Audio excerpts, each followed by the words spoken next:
train. Ain't got time to take a fast train.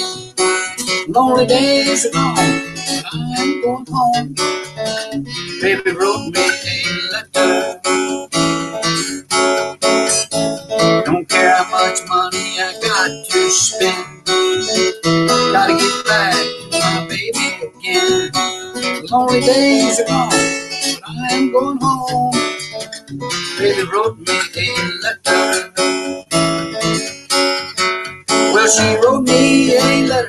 Said she could not live down in no more. But listen, mister, can't you see I got to get back to my baby once more. And anyway, send me a ticket for your aeroplane. You got time to the fast train. Lonely days are gone, but I am going home. Baby wrote me a letter.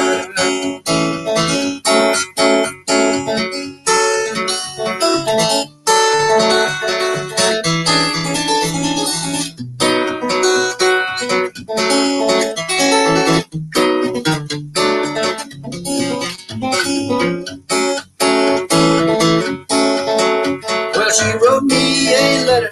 Said she could not live without me no more. But listen, mister, can't you see I got to get back to my baby once more. And anyway, send me a ticket for your aeroplane. Ain't got time to take your fastest train. Lonely days are gone, I'm going home. Baby wrote me a letter. Yeah, lonely days are gone, but I'm going home. Baby wrote me a letter.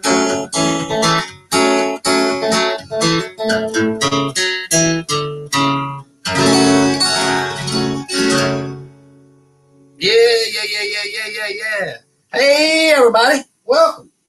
I was trying out my new Buck Trent thumb pick. Oh, yeah. Let me get up here a little closer to you. Hi, everybody. Hey, welcome to Ronnie Reno Live. Welcome to the wide world of the internet. Welcome to Facebook. And nice to have y'all with us today. We're starting something new here. And this is our second show. And I've got some great guests today. I've got some beautiful women that I'm going to get to talk to today. And they're some great artists, and really they got a lot of interesting things going on. And of course, with all these ups and downs that's happening right now with this little virus that's running around, I know everybody's sort of hunkered down and looking for entertainment and looking for something to keep you from being bored. And we hope we're it for sure today. So welcome to Ronnie Reno Live. Also, welcome to Sammy Passamano, who is basically running all the knobs. And thank you, Sammy, for doing all the good stuff and making us look good, sound good. And believe me, we could not do it without Sammy. He is wonderful at this stuff. And thanks again, Sammy. Appreciate you also. Well, I'll tell you what, I've got a couple of women, gorgeous girls here today, and very talented. And my first guest today is we're going to bring her on and let her tell you a little bit about what she's been doing and how she's been staying busy during these times. But anyway, Miss Rebekah Long Speer. Hey, girl. Hi. Hey. Come in here, girl. Here I am. How are you doing today? I'm doing all right. Thank you for having me on. Oh, glad to do it. My gosh, you're making me look good today. But hey, Rebekah, I know that most people knows exactly who you are on your Facebook and all this stuff. But for those who don't know exactly who you are, give us a little scenario of what you're doing and what you intend to do, and tell me a little bit about yourself, Rebekah. Well, most folks know me from Lincolnton, Georgia, a little town down there, home of the Ulisse family and Jeff and Sherry Easter. And I moved up here to Nashville about, say 15 some years ago, and got with a fella named by the name of Ben Speer. And we did a whole bunch together, and he got me into the music business. And I mean, you know, everybody knows I've been in the bluegrass business since, you know, however long ago, but I've been doing that. I've been all over the place. I've done some playing for Valerie Smith and Liberty Pike, and I worked for Tom T and Dixie Hall there for a few years as their recording engineer and graphic designer, and from there I picked up some songwriting skills and the Daughters of Bluegrass stuff, where you know, I've been around a minute. Oh, you're doing wonderful. I'll tell you, you touched on some things when you talk about the Ulisse family and, of course, the great Speer family, talk about Ben Speer. You're talking royalty right there, girl. I've been lucky in that regard. Oh, you sure have. You sure have. What a great tradition and things that they have left and are leaving for everybody, for sure. And I'm sure you're probably touching on the gospel side a little bit too, aren't you? Oh, definitely, with Jeff and Sherry, you know, and the Gaither, all that Gaither crowd. I'm obviously very familiar with them. And, you know, Ben, I started out going to this school of music that he had at the time. And I just fell in love with the convention style of singing. And it's amazing how those, you know, bluegrass and Southern gospel, that convention style, both crossed paths. And, you know, the Ulisse family would play with the Speers, and the Speers, you know, they did a lot of stuff together here and there. So, well, you know, I see you basically not only as bluegrass and gospel, but I see you as Americana too. I mean, yeah. I tend to have a wild side, Ronnie. But I did too. I really did. You know, once you and I think everybody will agree with me. Once you get bit by the bug of music, you want to soak it in like a sponge, and you gather from everywhere to try to create your own style, the way you feel, the way you want to present things. And that's what you're doing right now. You're not only are you taking from the gospel, from you know, from bluegrass, from Americana, from folk, and you're going to create what's good for Rebekah in your songwriting. Yes. And you're right too now, right? Yeah, Tom. I think the best compliment that Tom T ever told me was that I was a lot like him in the regards that I only knew how to write. I only wrote about what I knew about. That can be good and bad. Well, you're not old enough to know about everything you want to write about, for sure. I feel like I've lived 3 lifetimes. I tell you what, my dear friend Tom T. Hall, and of course his lovely wife Dixie. I don't know. You were down there the day I came down to play golf with Tom T. He invited me down to play golf, and I down at the farm, you know. And of course I went. Come on down, and I think if I'm not mistaken, one of the presidents was from Morehead State University, was there that day. And so I called up Tom, and I said, Tom, somebody borrowed my golf clubs, and I don't know where they are. And he said, Ronnie, come on down. He said, we got some extra sticks down here. We'll loan you some. Yeah, I love Tom T's sense of humor. Dry and clear. He's great. And I'm sure you learned a lot about everything, not only running a studio and publishing company, but yeah. Well, he's the best. Yeah, he is. He is the best. Yeah, for sure. Well, now tell me what you're getting ready. All right, let me put it this way, because I know what you're getting ready to do a little bit. You're going to do more music and stuff like that. But what have you been doing leading up to what you're getting ready to do? Let me say it that way. As far as music-wise or real life-wise? Yeah. Music-wise. And plus the studio also. I know you're sitting in your I am sitting in my studio. And, leading up to this point, I've released 2 projects. My first one was called Here I Am, and then my second one is called Runaway. Runaway. So basically, here I am, and now I'm running away. And they were both produced by my best friend and producer Donna Ulisse. No, you said it right the first time. I never get it right. Yeah, it's our thing. I never get it right either. Y'all don't feel bad.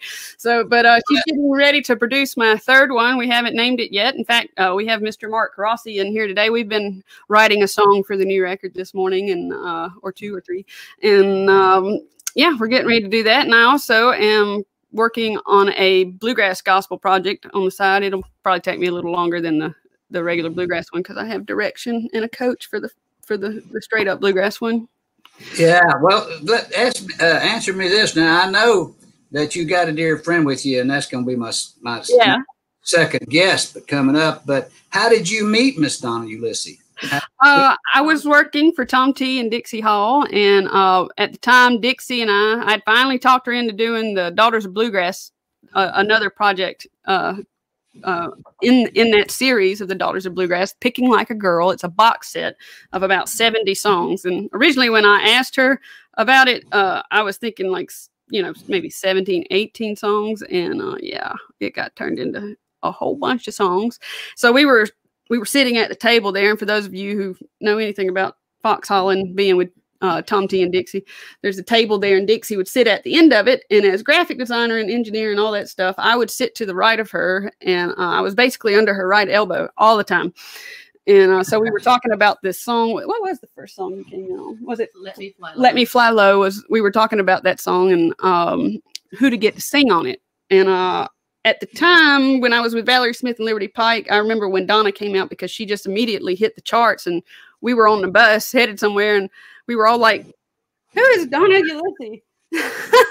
And that always stayed with me. That was like a year prior. And so at that table, I had heard a YouTube video of Donna and Pam Gadd singing Making Believe. And I had showed it to Dixie, and I said, I think a great trio would be Donna, Pam Gadd, and Faye Starling. McLean, is it McLean Starling? Pam Tillis. Pam Tillis. Sorry. I'm sorry.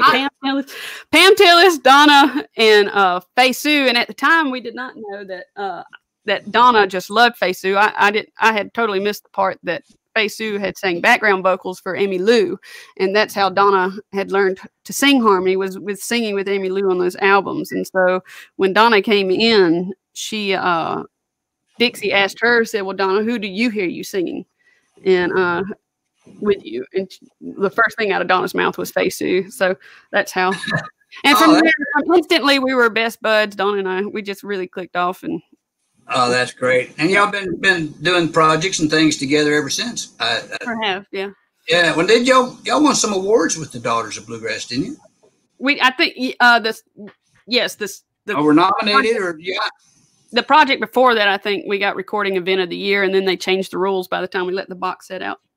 They've been changing rules on me, so yeah. I'm used to that. Yeah, they do it to all of us. So yeah.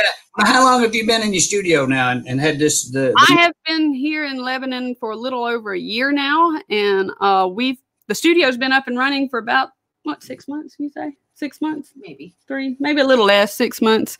Right before COVID hit. Right before COVID, we got it up and running, and had done two or three projects, and then COVID hit, and yeah. So now you're just waiting on everything to clear up and raise the curtain so you can get back at doing what you love to do, and that's it. Oh, for sure. Well, you'll do well with it. You will, because you've got a good ear and you've been at it for a long time, and of course you got a good partner in crime there too. I do. I know how to pick them. Hey, we've been sort of asking everybody to tell a little funny story.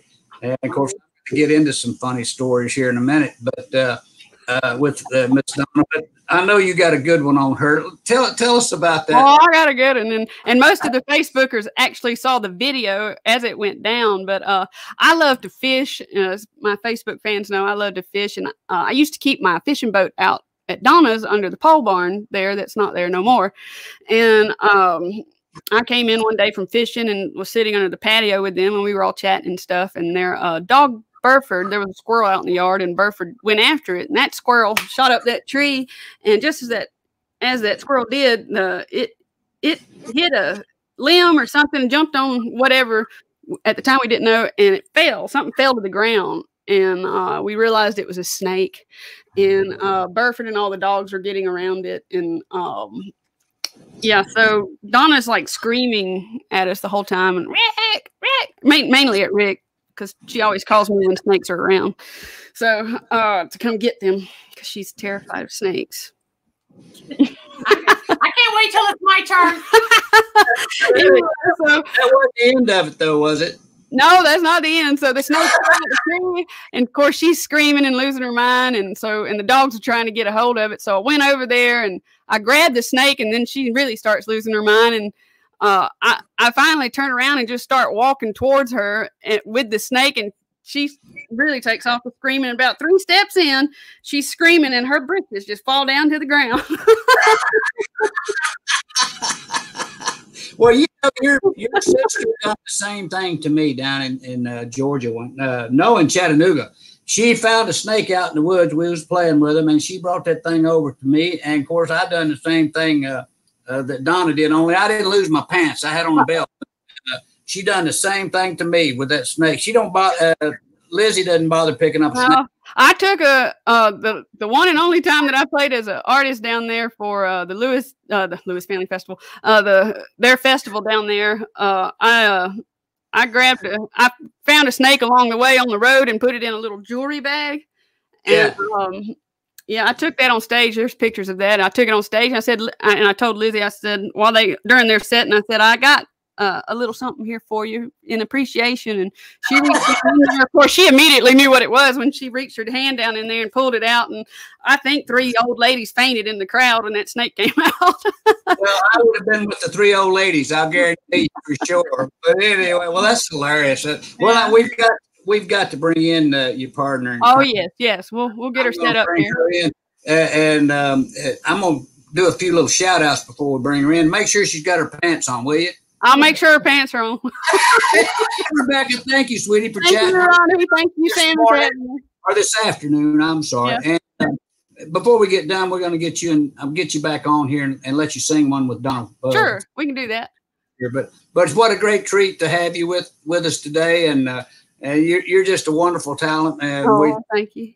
Hear more stuff from you. All right, great. Thank you, Ronnie. All righty. Hey, I'm going to do a little shout out here to a bunch of my good friends out there. Of course, Sam Passamano, Senior, we want to say hi to Sam today. And Joe Sullivan, I'm going to say hi to Joe he's somewhere down in the Caribbean, somewhere down there laying on an island. Anyway, hey, Joe, let's see, Donna and Mike Stevens up in West Virginia. We want to say hi to them. And, of course, all the pickers that played with me for many, many years, Mike Scott, will say hi to Mikey, and Heath Van Winkle, and John Mayberry, and of course Steve Day, Jackie Miller. Hi guys, how you doing? Good to see y'all. And to everybody out there, if you want to ask us a question or something today while we're going live, by all means, let us hear from you. Let us know if you're enjoying some of this stuff, and we'll try to do more of it and everything like that. But until I want to bring on my dear friend, Miss Donna Ulisse. Hey, Donna, how are you doing? Hi. How are you doing? Good to see you again. Yes. Better than the last time. I appreciate you doing that for sure. It was a spur of the moment thing. Of course, that's what you do when you go live. You just you take the good, you're on the spot right then and there. You're down. Yeah, but I had just been hit by a tornado, literally. I heard about that. Yeah. Crazy. Of course, we've had some rough weather here in Tennessee this year, and of course last year too. But for some reason, I'm on the north side of I'm in Hendersonville, and you're a little bit more east of me, and that's where it's all been going down Interstate 40 down through there. I know, it's crazy. It is crazy. It is. Yeah. But I mean, the real big one went right. Did you get any of that? What was this, a month or so ago? I guess the real big one came. You mean the March the 10th one? We only had some debris in the yard, but this one that hit about 2.5 weeks ago, that did some real damage at our place. The pole barn where she used to park her boat, that's gone, and a bunch of trees and another barn of ours. So we lost quite a bit of stuff, but we're alive. Well, now you got a farm out there, and you've got you raise a lot of your own food, and you got all kinds of little critters out there too, ain't you? We've got critters, and I just want to say that she didn't start walking towards me with that snake. She was running after me, and I tripped, and my foot grabbed the bottom of my jogging pants, and that's what happened. It wasn't quite the way that she said it. Oh, I got you. They just didn't fall to your knees. You actually I hit the ground. Yeah. Right. Yeah. Scared the snake away, though. Oh, that is funny. Now. That is fun. Well, now since I got you on, we've been talking about some funny stuff and things, and the weather and this, that, and the other. But I want to hear more about what you have been doing, Donna, and what's getting ready to happen more in your career, and some of the projects you've been doing. Tell us a little bit about it. Well, let's see. About almost 2 years ago now, I signed with Billy Blue Records, and my dear friend Jerry Sally happens to run Billy Blue, and so it's been a real joy to work with one of my best friends there. And again, for the second album in a row, I got to work with the great Doyle Lawson, and I still can't believe it. I pinch myself all the time, especially when he calls. If he calls and his name pops up on my caller ID, my pants fall off. No. But he just always makes me happy. And anyway, I call him the Chief, and he is just such a joy to work with. He's done so much for my music. But I have so many good friends around me. Larry Stevenson and I have been writing songs. So recently I got to sing with him actually a couple of days ago. And so I can't wait for you guys to hear some of that kind of stuff too. So I'm staying busy. So y'all did a duet together, or you just sang on each other's projects? We wrote a duet. We wrote a duet, and it's a dandy. And he came over here, and I know this is going to sound like, she just loves Larry Stevenson. But the truth is, he went in there on one take and broke my heart. He has such a pure, honest tenor voice, and it's so fun to hear him sing. It is. Oh, definitely. So Larry he's one of my favorite singers too. Of course, yeah. I see a lot of Bobby Osborne in Larry, and yeah. Everybody does, but Bobby was always my true hero when it came to that beautiful round high voice. And of course, I always believe that our type of music, whether it's bluegrass or traditional or Americana or gospel, the keys that we sing in is perfect for women. The B and the C is just wonderful for you girls. I mean, I agree. They showcase your voices and they don't get any prettier than up in that area. Aww. Get that high, but I did for a while. I sang tenor with Merle for quite a while. Yeah. Sonny and them guys, but then as the years went by, it seemed like I couldn't get there as easy as I used 2 years ago.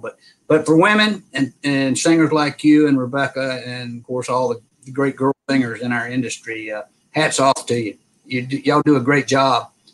Yeah, in fact, I just heard your I think it's your latest single on Sirius the other day. The one about the bluegrass, where you just called me. Oh, when I call bluegrass on you? Yeah. Yeah, you wrote that, didn't you? Did you write it? I wrote that with Rick. Well, yeah. Well, tell me about that. What brought that on? What brought that song on? Well, actually, I'm going to name drop again. It was because Jerry Sally was late for a writing appointment. We had an appointment set up for like 10 o'clock, as usual. That's about par. And he calls me about 10:15. And I know when he calls me buddy. Gonna be late. Yeah. Hey, buddy, I'm running a little bit late. And he said, but I'll be there about 10:15. And we were just riding out in what I call the little house on our little farm. And so I said, that's all right. I'm here. So, 10:15 comes and he calls. He said, hey, buddy, I'm going to be a little later than I thought. And I said, okay, well, I'm just out here in the little house. You just get here when you can. Then he called about 11:15 and he said, look, I had to answer a bunch of emails. He's a record exec now. So he does have a lot on his plate. And he said, I'm not going to get there before, I don't know, 11:15. And I just hung up after I talked to him, and I just thought, when he gets here this time, I think I'm going to go all bluegrass on him. I am Italian. And and I was like, wow, that's a good title for a song. So I sat out there and wrote the first verse and chorus by myself. And Rick was in the big house, which is not a big house. It's really just a little bit bigger than the little house. But I went in there and I said, honey, listen to this and tell me you think I'm on to something. And he said, yeah. He said, I love that song. I said, well, maybe I should wait till Jerry gets here. And he grabs my guitar and he said, no, you're not. And he came up with a lot of the second verse. And so we just wrote it on the fly. And when Jerry walked in the door, he says, that's something you're writing for your new album? I said, it sure is. It's one album. Yeah. Yeah, just finished it. Oh, I love it. Jerry has been a friend of mine for many years, and he's a good one. Oh, he, Jerry and Carl Jackson and Larry Cordell and Jim Rushing came on my show back in the early 90s. Wow. Ago, and they did a medley. I don't know if you ever heard them do it or not, but it was a medley of all 4 of them's hits, and they just never stopped. I'll have to play it. I'll get Sammy to put it on my Facebook. Wow. The greatest performances. It was like 7 or 8 minutes long, but they sat around in a circle, just like songwriters would do. And Carl had arranged it, and they went from one to the other and sang all these wonderful, gorgeous hits that they had. So I'm going to put that on my Facebook. I've got to put it for everybody. That'd be a dandy. Oh, you'll love it. Wait till you see it. And I know Jerry's probably done forgot he even done it, but singing tenor. Now there's you another high voice. He can get up there. Yeah. Well, Jerry was on, I think I'm on album number 11 now. And for the first 3 or 4 albums, Jerry did all the harmony singing. He was the high tenor voice and Rick was the other voice on my first album. So I'm very familiar with his harmony. He's a good one. Well, he's now you got a new project coming out on Billy Blue Records. Is that correct? I have one out now. It's fairly new. Lucky me, but it was released like a month before all this COVID stuff. So I have a new album out right now, and it's called Time for Love. When I Go All Bluegrass is on it. The newest single I want to say is When We've Got Time for Love. It's a good song. Again, Rick and I wrote it together. But I am working on my next. Oh, that's great. Always towards it. This COVID-19 virus that came out has really stopped our industry in our tracks, and I know you're feeling it. All my dear friends are feeling it. I retired from touring last year, so fortunately for me, I don't have to tour, but I do have a lot of friends that are out there, and they were getting ready to kick off their summer and stay very, very busy. But so we've all turned around, and I asked Larry the same thing. Our last show is where do you see the changes going, and what do you think the new changes are going to be? Is the fans going to dictate it, or are we going to try different things and let them choose?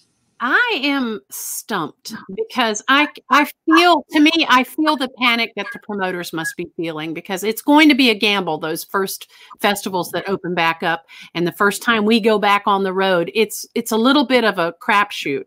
You know, are people going to feel comfortable enough to come to the festivals? I think there are a lot of people that are ready, because we're missing music. Yeah, I see that too. Is this the summer without? Yeah. So I think it's going to be a little bit of a gamble on everyone's part. I think that the brave bands that test the waters and go out there on these festivals where the brave promoters are going to go ahead and go for it, I think that it is just it's a wait and see. That's all that I can say. It's just going to be a wait and see. Well, years ago, everybody tried everything.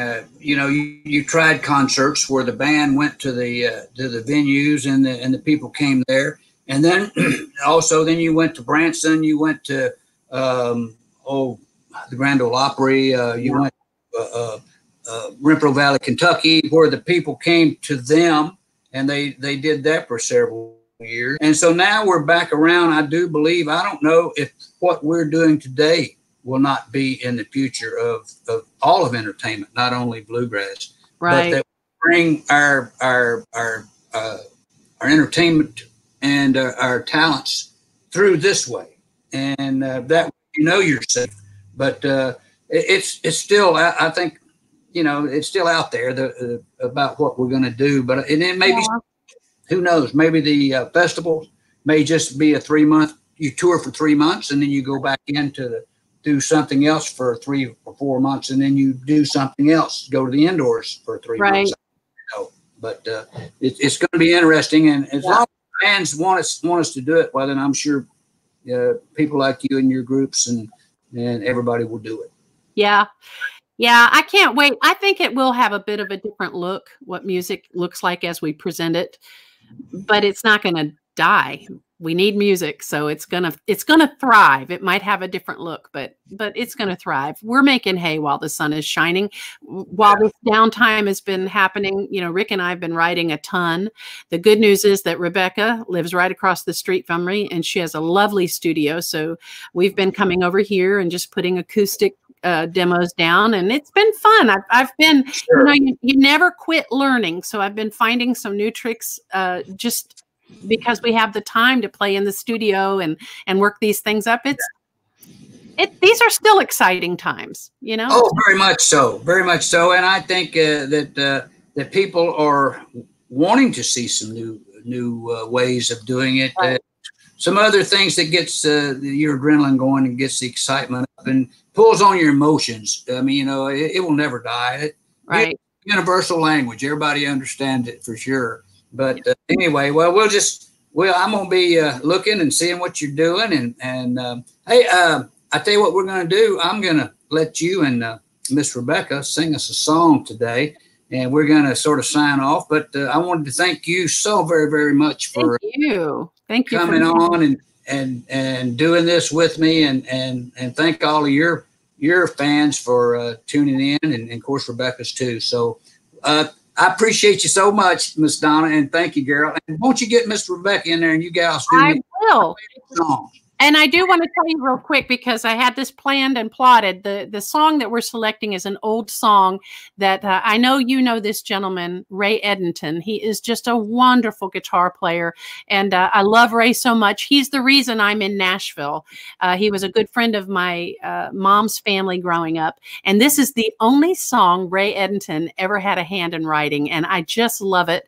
I wish you could sing with us, Ronnie. I really do. Oh, I do too, and of course I knew Ray very, very well. He was one of the great session players in Nashville, and he recorded all the old Osborne Brothers things that we did. I know Ray very, very well. Knew him very, very, very well, and what a great song this. And so, well, thank you so much, Donna and Rebekah. Appreciate you, girls, and I'm going to let us end our day today with this great song.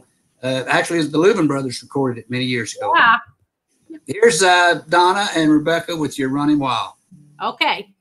We're testing the waters here because we've really never done it. That's right. You're running wild.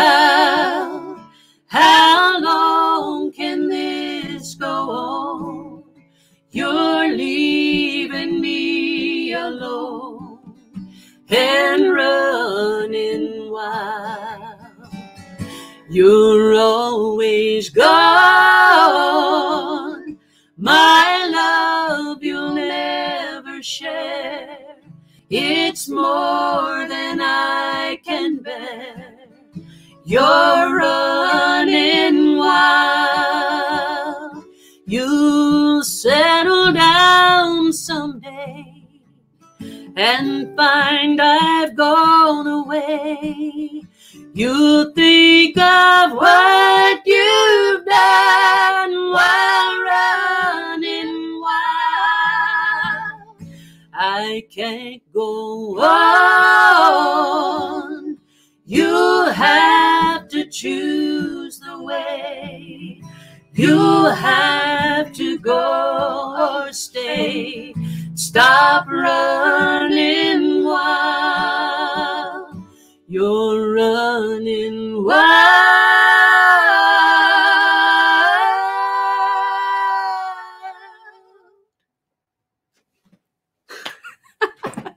We made it. Where'd everybody go?